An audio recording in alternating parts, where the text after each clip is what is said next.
Welcome to Behavioral Health Today, a podcast brought to you by the Triad Network. This podcast is designed to share trending topics occurring within the world and our communities and bring them a behavioral and mental health perspective. Welcome to Behavioral Health Today. I'm your host, Sharlee Dixon, and today I'm joined by Erik Osland. Erik is the CEO and founder of evolvedMD, a healthcare company revolutionizing the behavioral health industry. With a background as a corporate leader turned serial entrepreneur, Erik has led multiple successful ventures, including a clinical lab that was acquired by a major diagnostic laboratory in 2020. At evolvedMD, he is dedicated to creating integrated, comprehensive, and collaborative behavioral health solutions that prioritize superior patient outcomes. We're excited to have Erik with us today to discuss the inspiration behind evolvedMD, focusing on how the integrated care model within primary care settings is transforming the behavioral health system by making mental health services more accessible, collaborative, and effective for patients with both simple and complex conditions. Well, Erik, thank you so much for coming to the show. Welcome. Welcome right back at you. It's wonderful to be on the show and excited for the conversation. Absolutely. So let's just jump right in. Can you share what inspired you to create evolvedMD, especially in response to your father's experience with traditional healthcare? Yeah, so a little bit of background on me, and that might help kind of feed into the impetus for starting evolvedMD. But I've spent my entire career in healthcare post undergrad, and I would say the first half of my professional life, I was on the physical side of healthcare, so working with health systems, primary care groups, specialists, predominantly focused on the physical health side of treating patients, and ultimately left corporate America. I founded an anatomical pathology lab, and in the midst of running that business, I had an experience that many folks have as they start to care for their aging parents, which is I had a father who was chronically ill, and my dad at the time was shuffling, and my mother, my sister, and I were spending a lot of time shuffling my dad in between his oncologist, his pulmonologist, his cardiologist, his primary care physician, as well as a number of other folks. And at the time, my dad was on 17 medications and he slept 18 hours a day.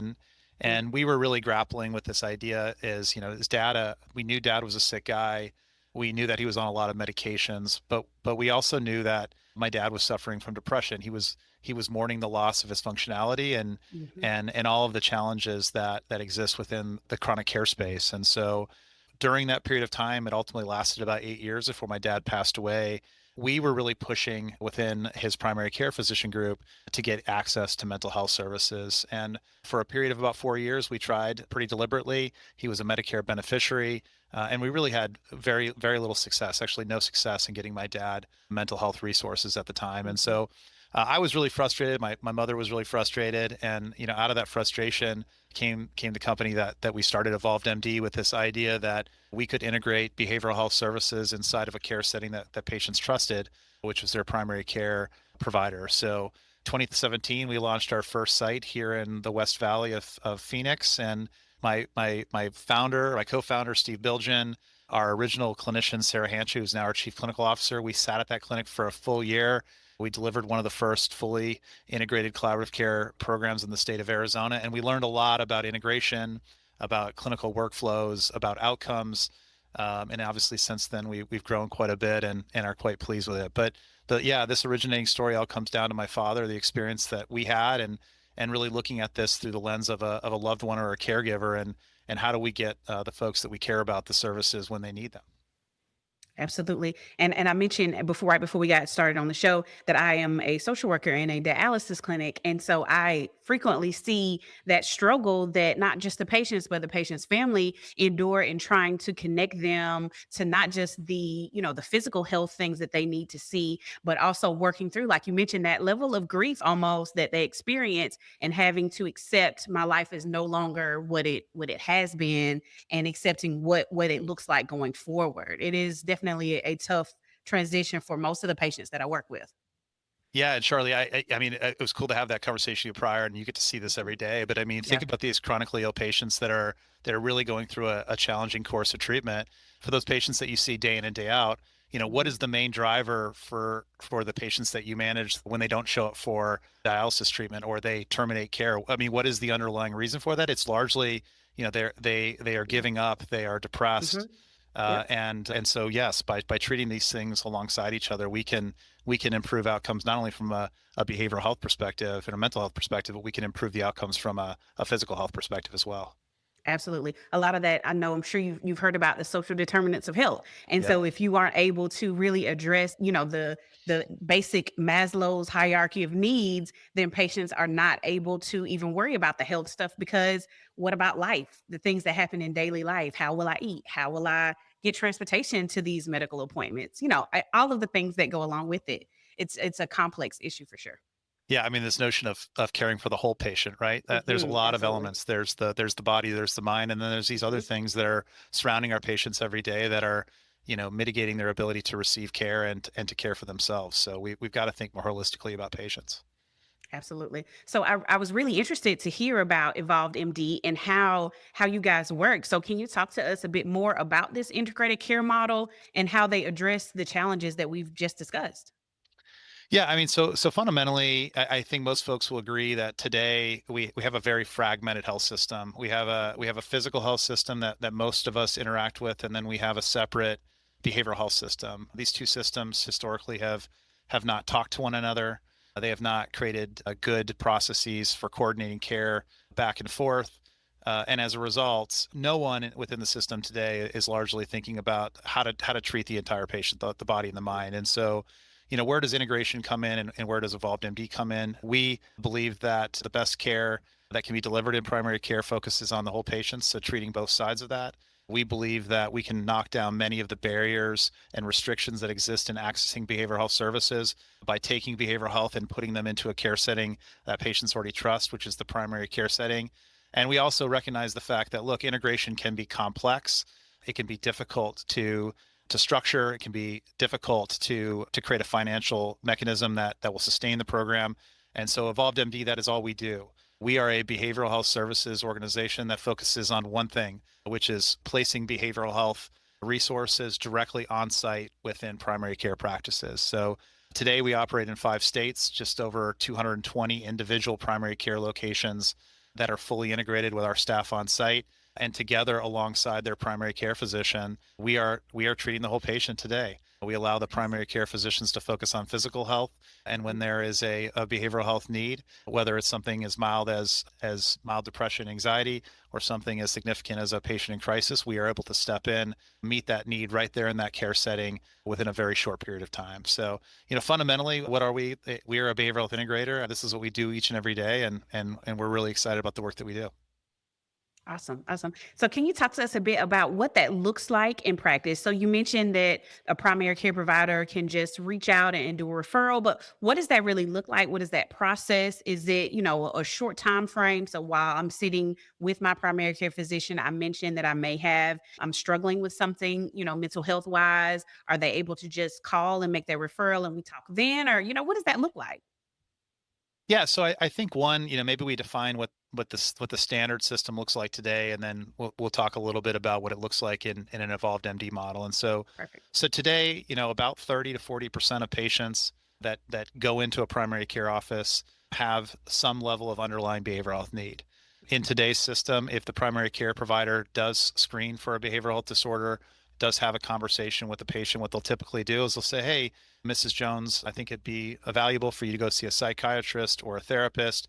Here's a Mhm. list of providers. Please reach out and make a call." What we know is that process today does not work. Less than 20% of patients that are referred from primary care into specialty behavioral health ultimately receive services, which leaves the vast majority of patients really with nowhere to go. And so at evolvedMD, what we will do is we will work alongside existing primary care groups. We'll work with their teams to understand what their behavioral health needs are of their population. From there, we will design an integrated program. And then from there, evolvedMD goes to work. We are their de facto outsourced behavioral health entity. So we will design a program that meets their needs. We will then go out and identify the workforce. So we will hire them, we will train them, and we will employ them at evolvedMD. And then our clinicians actually sit on site within the primary care setting. And so Oh, wow. our team looks and feels like a member of that practice. So an example of that in our backyard here, our first large integrated system is a group based here in Scottsdale called Honor Health. They have 27 primary care locations spread across Metro Phoenix. If you go to an Honor Health primary care group today and you have a mental health issue, that primary care provider can simply walk you down the hall. They can introduce you to an evolvedMD behavioral health manager, and we can pick up care immediately if we have availability. And so what does it look like for the patient? It looks like a seamless process. Our employees look and feel like a member of that team. They're operating in their practice alongside the primary care providers. They are operating in the same scheduling system, the same EHR. It is a seamless solution that is really designed to focus on the needs and the experience of the patient. Wow, that sounds like an awesome experience, not just for the clinician, because, I'm not having to go out and find people to assist, to help. I don't have to do any of that part. But then for the patient as well, because it is, like you mentioned, it is a seamless process and you are able to just see someone in the same office. And yeah, I feel like it would probably even lessen some of the stigma associated with seeking out mental health services as well. Yeah, I mean, Sharlee, you've been in this space as long as I have, and 5 years Mhm. ago we talked about stigma much differently. We've done a Yep. lot of work, and we've removed a lot of barriers, but stigma is still a significant issue in certain populations. And so yeah, I think a big part of what we are trying to do is to one, make it easy for patients to access services when they need to, but also do it in a way where we can remove some of those stigmatic barriers that might exist within a community. And the best way to do that is to normalize it in a care setting that they are already being treated in, and really just make this part of the whole process, right? Right. Why have we treated physical health in a silo for so long? Let's treat both of these things together. Absolutely. Because they definitely do play off of each other. Absolutely. Exactly. Yep. So is there a certain level of communication then between the mental health provider and the healthcare provider, especially since they're in the same building together? Yeah, so fundamental to what we are trying to do is to create good communications across both sides of the aisle. And so one, I'll define the model. So at evolvedMD, we deliver a very specific clinical integration model called psychiatric collaborative care, and that's a mouthful. So you'll hear a lot of folks refer to it as COCM. And so COCM is a defined model. There are four elements that are required in order to deliver care. The three of those elements are clinical team members. So you have a primary care provider who is the managing provider for the program. They also act as the billing provider for services rendered, which we'll talk about in a bit, because it's another area that we really are looking to address. But you have a primary care provider. You then have what's called a behavioral health manager. In our world, that's a licensed master's level clinician. They typically all are licensed as well. They are the quarterback for the program. They're engaging the patients directly at the primary care physician's office. They're doing comprehensive assessments, care planning. They're providing short, brief interventions. And they're also aggregating all of this information within a shared EHR so that they can share it across the spectrum. The last member of the team is what's called a psychiatric consultant. The psych consultant doesn't typically see patients face to face. Their job in this model is really on a weekly basis. They meet one-on-one with the care team. They review diagnoses, they review patient care plans. They will work directly with the behavioral health managers on patients that maybe aren't progressing and need more support.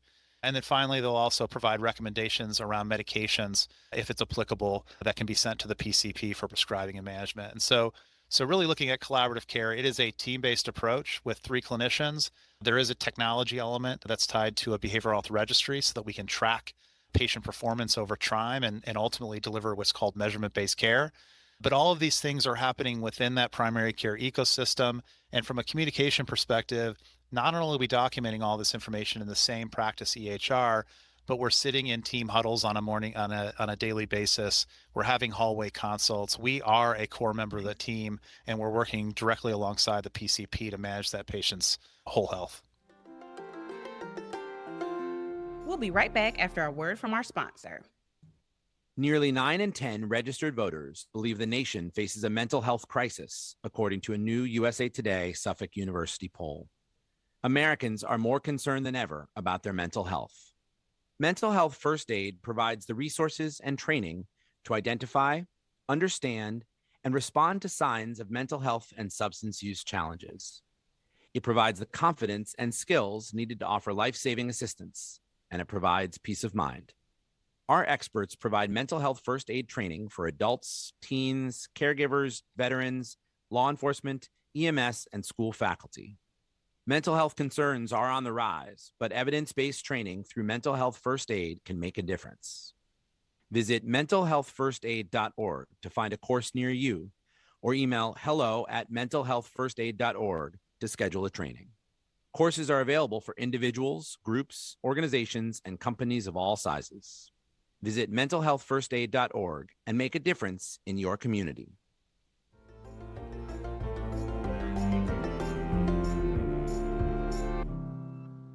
That is, I mean, it sounds amazing. Like I mentioned, as a dialysis social worker, I am a part of a similar type of team. We meet interdisciplinary teams with our patients at least once a month. And it really does help to address all of the needs of the patients. And I have found, that the patients really appreciate having me as a social worker, licensed master clinician, being able to say, hey, you know what, things are happening. Let's chat for a little while about this. But then also being able to say to the doctor, these things are happening. Maybe you want to talk to them about medication. So being able to have that not just in a long-term setting with dialysis, having that in a primary care facility is really impressive. I'm almost speechless about this. That's really cool. Thank you. Thank you. Yeah. Yeah, it's when we talk about it in this way, it seems so sensical, right? And I Yeah. think the question is why have we not been doing this Mm. the entire time? But look, we've got a lot of work to do. There's some great folks out in the market that are doing this work alongside of us, and look, we just need to continue to push on it. This is the future of behavioral health, and it's bringing physical and behavioral health together in one care setting. Absolutely. Absolutely. A few minutes ago, you mentioned billing. And so then I am also curious about that. So one of the barriers to mental health care is the lack of insurance care that goes along with it, maybe even finding the specific provider that accepts the insurance that you have. How does evolvedMD work around those challenges or even, work to assist them? Yeah, so this is one of the core design elements of collaborative care, and this approach to integration is that, although evolvedMD and our customers are providing integrated behavioral health services, we actually operate under 3 CPT codes that are specifically designed for COCM. And although these services are call it psychiatric in nature, the CPT codes actually reside on the physical health fee schedule. And they are designed to be billed by that patient's primary care or managing provider, which means that for a patient that's going into primary care, many times the cost to access integrated services is the same expense as they would pay to see their PCP from a copay or deductible perspective. We aren't charging a specialty copay, and so everything is really being managed within that ecosystem. And so, fundamentally, one that allows us to knock down some of those barriers related to expense. And then, there are all these other barriers around different types of insurance companies covering different types of services. The great news with collaborative care is that, today we have universal coverage of this service line from most payers from a national perspective. So Medicare and Medicare Advantage cover the service line in primary care. Commercial plans today, I'd say 98% of them cover collaborative care in the primary care setting. And from a Medicaid perspective, it is very much state dependent.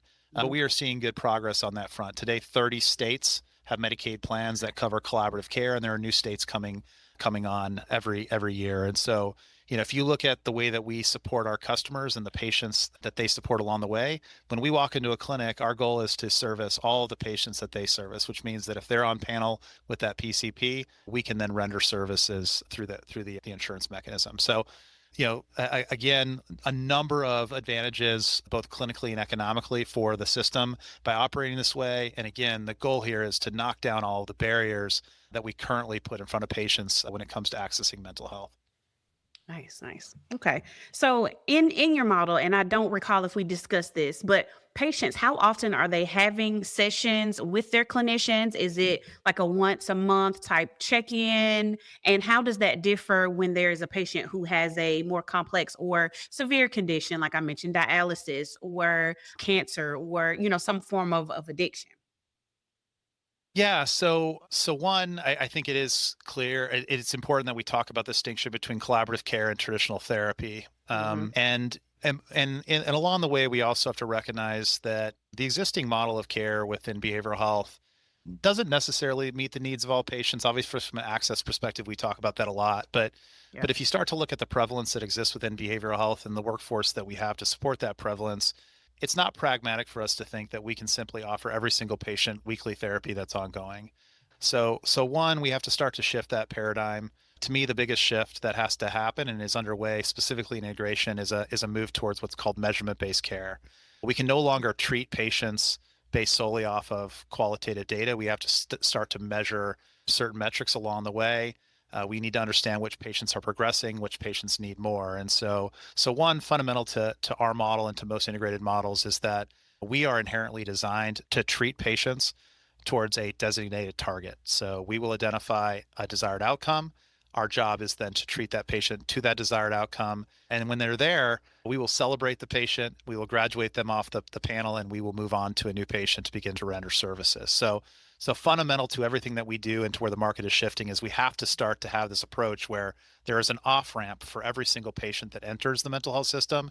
And that off-ramp is an outcome, and then graduate them back to their lives where they can deploy those skills. Now, beyond that, going back to our model and how we deliver care, integration approaches vary. Collaborative care in itself is a very distinct model, but even folks within the collaborative care space will deliver care in slightly different ways. At evolvedMD, we believe our job is to act as the front door to mental health services within the primary care setting, which means that we work with practices to train their primary care providers on how to identify, how to talk to patients about mental health, and how to hand them off to evolvedMD. We will take all patients, pediatric to geriatric. We will take all payers, Medicare, Medicaid, commercial, and self-pay. We will take all disorders across the behavioral spectrum and all acuity levels.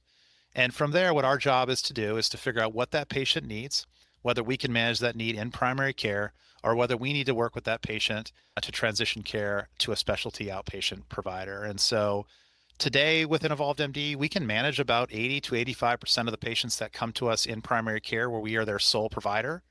And for the other 15 to 20%, we really leverage a care coordination team to identify what resources they need in the community. Maybe they need to go to a substance abuse provider. We then need to find a provider that lives in there or is located in their community that accepts their insurance. And then most importantly, we've got to have a place that can actually accept the patient. They have the ability and the capacity to take them on. And so one, when we look at integration, we really look at this holistically. We need to be the first stop to all patients in their mental health journey. And then from there, manage a big chunk of them in primary care. And for those that need more, we send them out. But the other aspect of a good integration model is the ability to flex and manage high acuity patient needs. And you call that a couple of them, say one, a patient with cancer, another patient that's potentially in crisis. So one, we believe at Evolve that the best behavioral health care is delivered in person with the ability to flex to a virtual solution when that's appropriate for a patient or a particular care setting, say a rural market. But the reason that in-person on-site care through an integration model is so important is that today we have a high percentage of patients that are going to their primary care in active crisis. These are patients with suicidal ideation or in some cases suicidal intent. And these are the types of patients that when they show up in a primary care office, they are going to create a whole lot of disruption for that practice and that physician if there is not a behavioral health resource on site. And so in those instances, these things happen every week in our clinics. Our clinicians, when a patient is identified in crisis, we will step in. We will assess that patient for ideation or intent. We will de-escalate that patient. We'll create a safety plan. And if we feel that the patient can be safely discharged back to their family and then to another care setting, we will let them go and we will start to coordinate services as a follow-up. If the patient has active intent or is more severe, we will work with crisis services to make sure that that patient gets to their next level of care. And hopefully that next level of care is not the emergency department. That is not where we want to send our patients. And so within the collaborative care model, one of the big advantages of us being on site is that we can step in, we can manage those process. And for any primary care providers that are out there listening, we all know these things are happening at higher and higher frequencies. Now, the other side of the spectrum is patients with really complex physical health conditions. So, we talked a little bit about patients with end-stage renal disease. We have a number of patients that are managing a cancer diagnosis. I can tell you as a father of two young kids, I had When my daughter was 5, we went through a very dramatic couple of years where we had a cancer diagnosis with my 5-year-old. So I Uh-huh. know all of the things that come up when you encounter these things.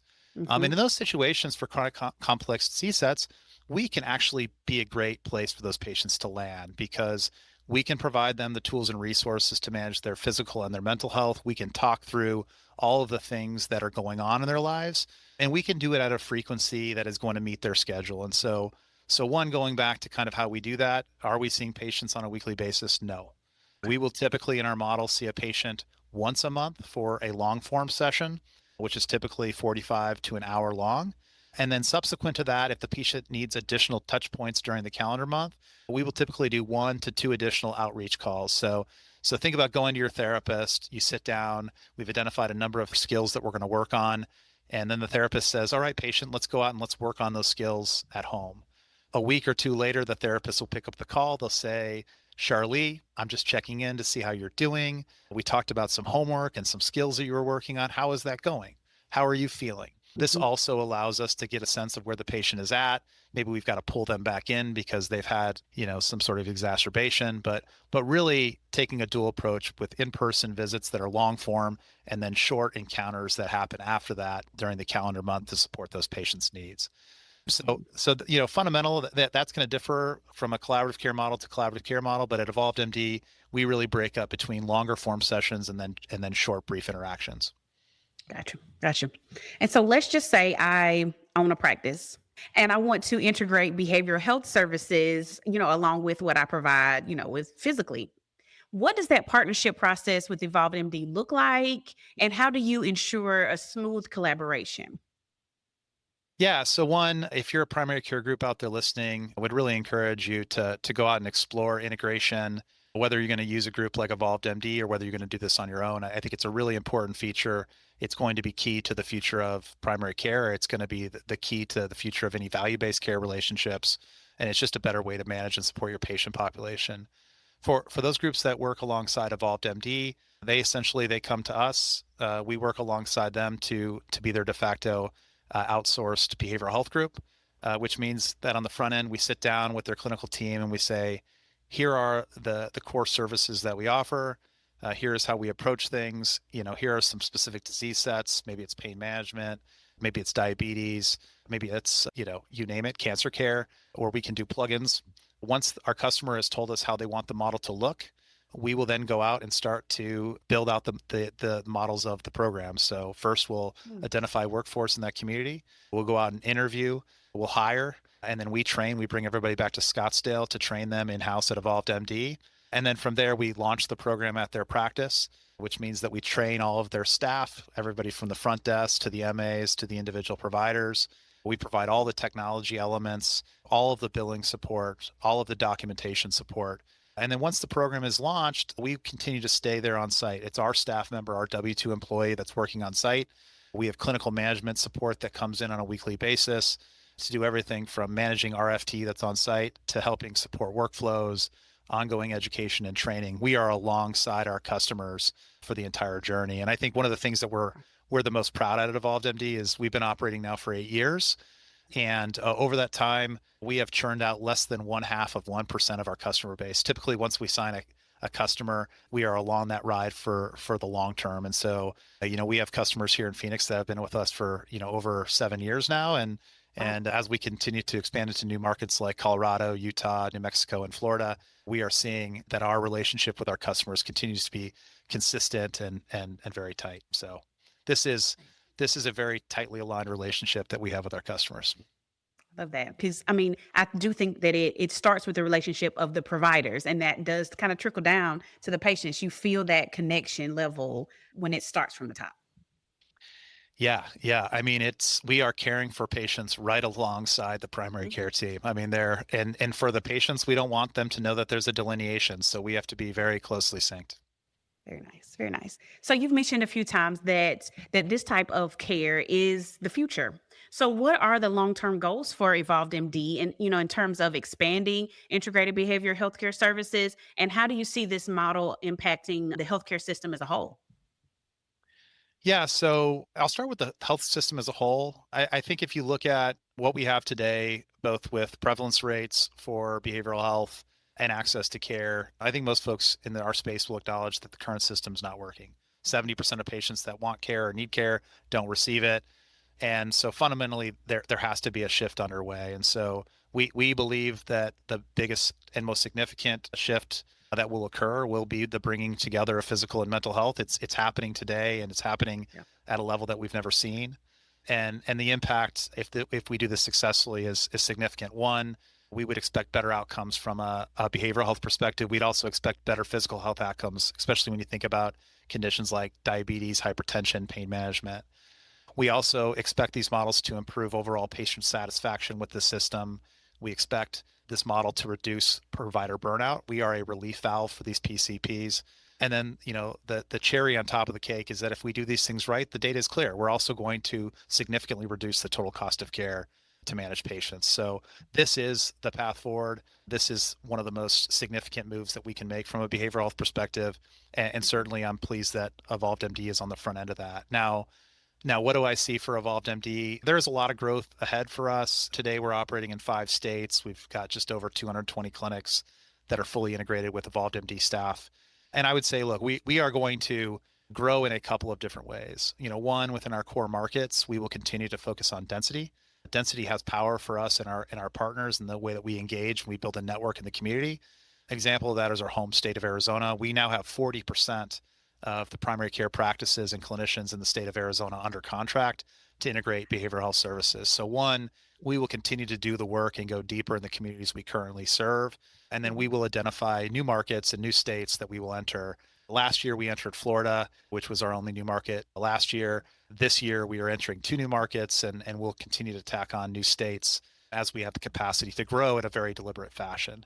So I'd say outside of new markets and density, the other thing that we are laser focused on today is identifying additional service lines that complement and enhance the program that we currently offer. A good example of that is, we talked a little bit about the types of patients that we can serve in primary care, but we also talked a little bit about our role in navigating patients into the community for additional services. Today, in almost every market we operate, one of the most challenging service lines to gain access to is psychiatric med management services. In some markets, we are waiting 8 to 12 weeks, if not longer, to gain access to a psychiatrist that can prescribe and manage a patient's medication. That wait is too long. We are competing for that capacity alongside the broader market. And so one of the things that we will be working to launch in June of this year is we will expand into the psychiatric bed management space so that when a patient has a need for more advanced psychiatric interventions, we can give them an option to procure those services through evolvedMD as an in-network provider, or we can step in very quickly. We can begin to prescribe typically within 10 business days with the goal of getting a patient stable on a medication. And when they're stable, I'd like to hand them back to primary care where they can continue to receive refills and being managed within an integrated care setting. So really future for evolvedMD is expanding into new states, going dense in those states, and then launching service lines that complement and support the work that we already have underway. Absolutely. And I'm glad you mentioned that because that is a question that I had when you mentioned med management. I know I've seen my patients wait months to just hear back from a psychiatrist to start seeing them, to start being prescribed the meds. And that wait time in between is can be detrimental, to a patient. It's not just their physical health, but their mental health as well. So Yeah, could you imagine if we had to wait 4 months to see a cardiologist? So we've got to solve for this. And look, there is a big opportunity to disrupt the psychiatric market right now, and it requires a bit of redesign. If you think about the flow of patients into psychiatry, typically a patient will see a psychiatrist 10 to 15 times in that first year to get stable on a medication. And then from there, the psychiatrist will typically continue to manage that patient on their panel forever. And as a standard, that's certainly not a bad thing from a patient care perspective, but what it doesn't do is create ongoing capacity and access. And so, with the work that we've done on the integration side, what if we could just focus on getting that patient to a stable state?